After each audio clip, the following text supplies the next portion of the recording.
जींद उपचुनाव में कांग्रेस ने बड़ा दांव चला है। इसमें जींद उपचुनाव हॉट बन गया है। पार्टी ने यहां से अपने वरिष्ठ नेता और राष्ट्रीय मीडिया प्रभारी रणदीप सुरजेवाला को अपना उम्मीदवार बनाना तय किया है।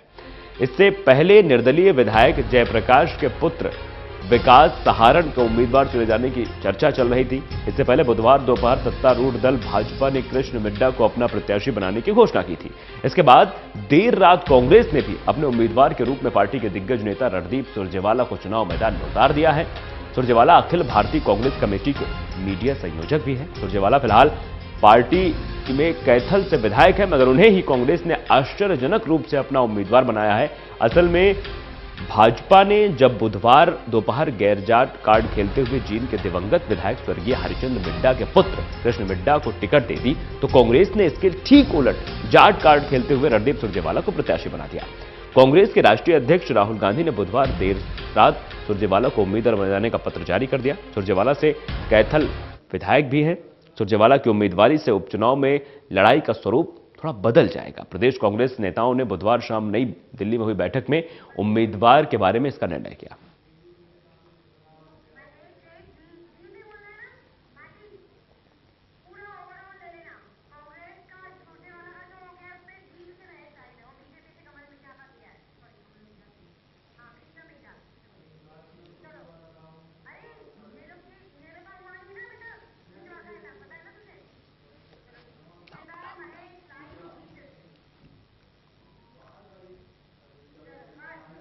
महेश हमारे साथ जींद से लाइव जुड़ चुके हैं। महेश, सवाल वहीं अटका है क्योंकि अभी तक दो राष्ट्रीय पार्टियों ने अपने उम्मीदवार घोषित कर दिए हैं और दो क्षेत्रीय पार्टियां जो है, जो वर्चस्व रखती है हरियाणा में, उन्होंने अपना अभी प्रत्याशी नहीं घोषित किया। और रणदीप सुरजेवाला का नाम आने के बाद क्या अब जो सूत्रों के हवाले से खबर आ रही थी, जो मंथन चल रहा था, क्या राजनीतिक समीकरण बदलेंगे?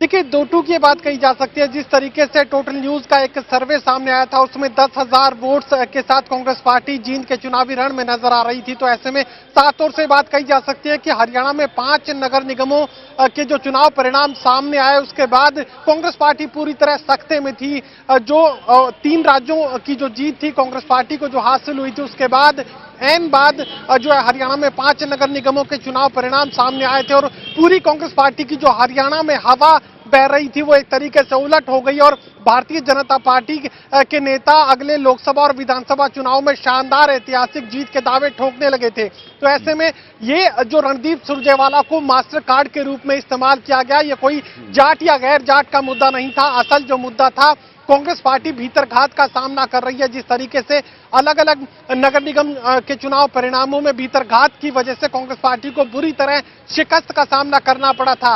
रणदीप सुरजेवाला हरियाणा में कांग्रेस पार्टी का वो नाम है जहां पर भीतरघात नहीं किया जा सकता।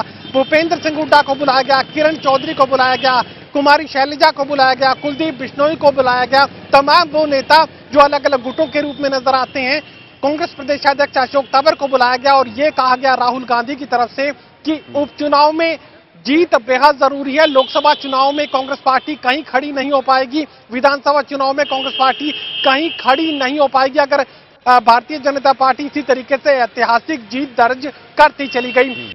भारतीय जनता पार्टी ने कृष्ण मिड्ढा को जो अपना उम्मीदवार बनाया, उसके बाद सबसे बड़ा नाम और सबसे बड़ी मास्टर कार्ड के रूप में यहां रणदीप सुरजेवाला को इस्तेमाल किया गया है। अब भीतरघात की कोई आशंका कांग्रेस पार्टी में नहीं है और जिस तरीके से रणदीप सुरजेवाला ने पूरे रात में अपने कार्यकर्ताओं को, अपनी टीम को मोबिलाइज करने का काम किया, उसके बाद ये कहा जा सकता है कि अखिल भारतीय कांग्रेस पार्टी, पूरे देश की कांग्रेस पार्टी जींद के इस उपचुनाव को एक सबसे बड़ी जंग के रूप में लड़ने जा रही है और अब जो ये गेम है पूरी तरह पलटने जा रहा है। जी महेश, एक सवाल और अहम हो जाता है, क्या कांग्रेस से समझ रही है कि रणदीप सुरजेवाला संकट मोचन बन के आएंगे और ये चुनाव, क्योंकि जिस तरह से इसको भी देखा जा रहा है कि ये सेमीफाइनल के तौर पे देखा जा रहा है, क्योंकि इसके बाद ही सीधा लोकसभा चुनाव में जाना है? देखिए, सेमीफाइनल की जहां तक बात है, 5 नगर निगम के जो चुनाव परिणाम सामने आए, तमाम कांग्रेसी ये बात कह रहे थे कि नगर निगम के चुनाव परिणाम दरअसल सत्ता का सेमीफाइनल होंगे। हरियाणा की सत्ता का सेमीफाइनल तो कम से कम जरूर होंगे। अब चूंकि बुरी तरह शिकस्त का सामना यहां पर कांग्रेस पार्टी को 5 नगर निगम चुनाव परिणामों में करना पड़ा, तो ऐसे में ये जो उपचुनाव है, ये जीवन या मरण का प्रश्न यहां पर कांग्रेस पार्टी के लिए हो चुका था। लोकसभा चुनाव में उससे पहले की हालात ये थे कि तमाम जो कांग्रेसी थे वो 60 सीटों के दावे कर रहे थे विधानसभा चुनावों को लेकर, और अब हालात ये हुए कि हर तरफ जो है हार की आशंका यहां पर कांग्रेसियों को सामने खड़ी नजर आई। ऐसे में एक तुरूप के इक्के के रूप में, मास्टर कार्ड के रूप में रणदीप सुरजेवाला को सामने रखना पार्टी की मजबूरी थी, और खुद राहुल गांधी ने यह फैसला लेने का काम किया कि भीतरघात से अगर पार पानी है तो रणदीप सुरजेवाला को उतारना पड़ेगा। इससे बड़ा कोई नाम जींद के इलाके के से संबंध होने के नाते रणदीप सुरजेवाला को सामने करना कांग्रेस पार्टी की मजबूरी थी। जियो या मरो के हालात यहां पर कांग्रेस पार्टी के सामने खड़े हैं। अगर जींद का उपचुनाव भारतीय जनता पार्टी जीत जाती तो, या जीत जाती है, तो उसके बाद लोकसभा और विधानसभा चुनाव में कांग्रेस पार्टी की दावेदारी, जीत की दावेदारी कमजोर और बेहद कमजोर हो जाती। तो ऐसे में सबसे ज्यादा जो ताकतवर नेता नजर आ रहे थे वो रणदीप सुरजेवाला नजर आ रहे थे, और तमाम जो कांग्रेसी हैं, चाहे भूपेंद्र सिंह हुड्डा की बात की जाए, कुमारी शैलजा की बात की जाए, अशोक तंवर की बात की जाए, भूपेंद्र सिंह हुड्डा की बात की जाए, अब तमाम कांग्रेसी एकजुट होकर जींद के इस चुनावी रण को लड़ने का काम करेंगे। जींद की यह जमीन कांग्रेस पार्टी के लिए बहुत ज्यादा अच्छी नहीं थी। सिर्फ 10,000 वोट टोटल न्यूज के सर्वे में कांग्रेस पार्टी को हासिल हो रहे थे, और भारतीय जनता पार्टी 55,000, इसके अलावा जो दूसरी मुख्य प्रतिद्वंदी पार्टी के रूप में नजर आ रही थी वो जननायक जनता पार्टी नजर आ रही थी। तो ऐसे में महेश, आपको देखा जाए एक और सवाल यहां अहम हो जाता है महेश, कि जिस तरह से देखा जाए, क्योंकि अब रणदीप सुरजेवाला मैदान में है और दो क्षेत्रीय पार्टियों ने अपने उम्मीदवार की घोषणा नहीं की, और जिस तरह से जेजेपी की तरफ से देखा जा रहा था कि दिग्विजय चौटाला उम्मीदवार हो सकते हैं, तो क्या लगता है कि अब, क्योंकि पार्टी के बोहनी का टाइम है देखा जाए तो, क्योंकि पहला चुनाव है पार्टी के लिए और वो भी समर्थित उम्मीदवार के तौर पर चुनाव लड़ा जाएगा, तो क्या राजनीतिक समीकरण बदल सकते हैं? रणदीप सुरजेवाला के बाद जो सूत्रों के हवाले से खबर आ रही है जेजेपी की तरफ से उम्मीदवार दिग्विजय चौटाला हो सकते हैं, क्या परिवर्तन होगा? देखिए, सबसे पहले मांगेराम गुप्ता पर डोरे डालने का काम दुष्यंत चौटाला की तरफ से किया गया था। दुष्यंत चौटाला लगातार कोशिश कर रहे थे कि मांगेराम गुप्ता जननायक जनता पार्टी के टिकट पर जींद के चुनावी रण में उतरे। मांगेराम गुप्ता लगातार इस बात पर अड़े रहे कि वो खुद इलेक्शन नहीं लड़ेंगे, उनके बेटे महावीर को टिकट देने का काम जेजेपी की तरफ से किया जाए। दुष्यंत इस बात से साफ इनकार कर चुके कि उनके बेटे को टिकट नहीं मिलेगी। अगर मांगेराम गुप्ता खुद लड़ना चाहें तो वो तैयार हैं। यही हालात अब तक भी बने हुए हैं। 10:30 बजे का वक्त रखा गया था कल अभय सिंह चौटाला की तरफ से कि वो अपने पार्टी के कैंडिडेट का ऐलान कर देंगे। हालात ये हैं कि अभय सिंह चौटाला इस वक्त भी 10 बजकर करीब 10 मिनट का समय है और अब भी मारे मारे घूम रहे हैं कि उन्हें कोई अच्छा कैंडिडेट मिल जाए। और जहां तक जननायक जनता पार्टी की बात है, जननायक जनता पार्टी अभी भी मांगेराम गुप्ता से बातचीत की कोशिश कर रही है कि वो खुद लड़ने के लिए तैयार हो जाएं। इसके अलावा सूचना यह भी है कि बृजमोहन सिंगला, जो इस इलाके के जींद हल्के के पूर्व जो है विधायक भी रहे हैं, मंत्री भी रहे हैं, बृजमोहन सिंगला के पास अब दुष्यंत चौटाला पहुंचे हैं और उनसे बातचीत कर रहे हैं कि वो उनके बेटे जो है चुनाव लड़ने के लिए तैयार हो जाएं। कोशिश कर रहे हैं कि वो टिकट लेने के लिए तैयार हो जाएं। जेजेपी अपनी कोशिश कर रही है किसी कद्दावर उम्मीदवार को हासिल करने की, टिकटार्थी को हासिल करने की, और उसके बाद इंडियन नेशनल लोकदल के लिए हालात और भी खराब है। वो अलग अलग जगहों पर जाकर अभय सिंह चौटाला ऑफर कर रहे हैं कि कोई टिकट ले ले, टिकट लेने वाला नहीं मिल रहा है। तो ऐसे में आपस की जो प्रतिद्वंदिता है उसकी वजह से जेजेपी और इंडियन नेशनल लोकदल अपने टिकटार्थियों का, अपने उम्मीदवारों का नाम का ऐलान नहीं कर पा रही। आखिरी जो विकल्प है वो दिग्विजय सिंह चौटाला है। दिग्विजय सिंह चौटाला को आखिरी विकल्प के रूप में पार्टी को इस्तेमाल करना होगा, क्योंकि अब दिन नहीं बचे, घंटे बचे हैं और इन घंटों के भीतर ये तय करना है कि सबसे मजबूत उम्मीदवार के रूप में जेजेपी किसे सामने रखेगी, आईएनएलडी किसे सामने रखेगी। नहीं महेश, आप जिन देख रहे हैं तो क्या लगता है वहां का जो जातिगत और राजनीतिक समीकरण वहां बन रहा है, क्या लग रहा है अभी तक जो दो प्रत्याशियों के नाम आए, समीकरण क्या कह रहे हैं वहां के? देखिए, समीकरणों से ज्यादा मैं टोटल न्यूज के उस सर्वे की बात करना चाहूंगा जिसमें सबसे ज्यादा जो वोट हासिल हुए भारतीय जनता पार्टी को हासिल हुए करीब 55,000। दूसरे नंबर पर रही जेजेपी जननायक जनता पार्टी, वोट हासिल हुए करीब 45,000।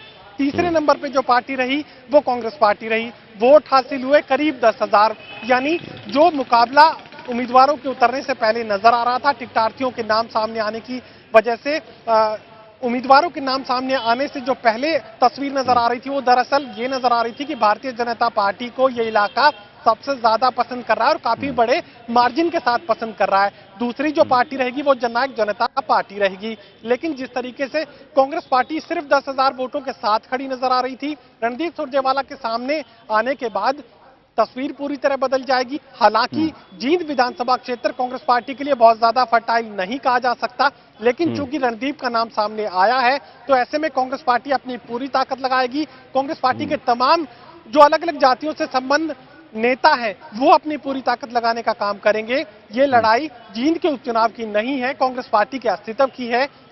बीजेपी हारे या जीते बहुत ज्यादा फर्क नहीं पड़ेगा, लेकिन अगर कांग्रेस पार्टी हार जाती है तो यकीनन लोकसभा और विधानसभा चुनाव में आगे की डगर कांग्रेस पार्टी के लिए मुश्किल और बेहद ज्यादा मुश्किल हो जाएगी। और वही हालात यहां पर जननायक जनता पार्टी के सामने भी बने हुए हैं। जी, जननायक जनता पार्टी के पास तो यह है कि आगाज अच्छा होगा तभी अंजाम तक पहुंचेंगे, और आगाज में अगर गड़बड़ी हो गई तो कहीं ना कहीं हो सकता है, क्योंकि दिग्विजय चौटाला बड़ा नाम माना जाता है, दूसरे नंबर के नेता माने जाते हैं, तो दिग्विजय का मैदान में अगर उतरना और उसके बाद अगर आगाज अच्छा ना हुआ तो क्या लगता है पार्टी का कहां तक जाएगी? देखिए, आगाज और अंजाम का फैसला तो हरियाणा की जनता को करना है, लेकिन इतना जरूर मैं कह सकता हूं कि टोटल न्यूज का सर्वे अपना सबसे भरोसेमंद मैं उसे आंकड़ा मानता हूं, क्योंकि पूरी तरह निष्पक्ष वो जो सर्वे है वो कंडक्ट किया जाता है। तो ऐसे में दूसरे नंबर की पार्टी जननायक जनता पार्टी, यानी फर्टिलिटी के लिहाज से, लोगों की पसंद के लिहाज से जींद विधानसभा क्षेत्र जननायक जनता पार्टी को भी अच्छे खासे वोट देने जा रहा था।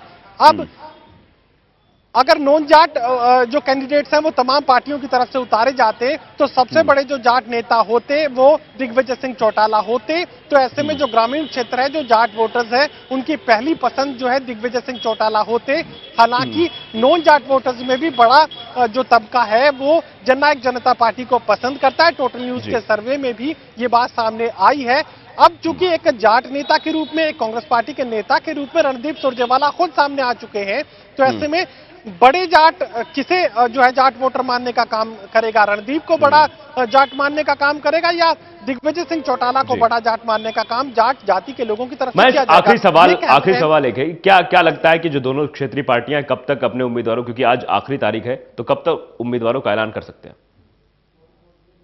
देखिए, अब आशंकाओं और संभावनाओं की जो वक्त है वो खत्म हो चुका है। अब तो मिनटों की बात आप कीजिए कि कितने मिनटों के बाद जो है इंडियन नेशनल लोकदल अपने उम्मीदवार के नाम का ऐलान कर देगी। उसके बाद मिनटों के भीतर ही जो है इंडियन नेशनल लोकदल को भी अपना उम्मीदवार सामने रखना होगा। आज आखिरी दिन है, नॉमिनेशन का आखिरी दिन है। यहाँ पर भारतीय जनता पार्टी जींद के अर्जुन स्टेडियम में अपनी भीड़ इकट्ठा कर रही है और नॉमिनेशन वो फाइल करवाएंगे। इसके अलावा रणदीप सुरजेवाला रात भर अपनी टीम, जो हरियाणा के अलग अलग इलाकों में जो नेता हैं उनसे संपर्क साधते रहे। पूरी रात रणदीप सुरजेवाला ने अपने जो कोर टीम है उसे एक्टिवेट करने का काम किया।